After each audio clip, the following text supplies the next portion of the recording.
میں نے دکھلایا فرنگی کو ملوکیت کا خواب.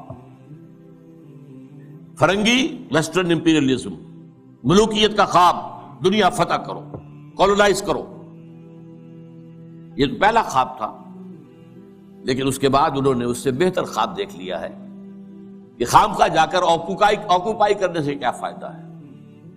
سودی نظام میں اور بینکنگ کے نظام میں اور انٹرنیشنل کمپنیوں کے نظام میں اور گلوبلائزیشن کے ذریعے اور ٹرپ کے ذریعے سے خون چوستے رہو.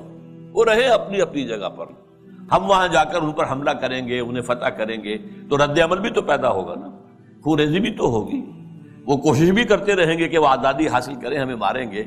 تو اب یہ جو نیا امپیریلزم ہے، مالیاتی امپیریلزم، یہ اب ہے. یہ سارا خواب فرنگی کو میں نے دکھایا ہے، میں نے دکھلایا فرنگی کو ملوک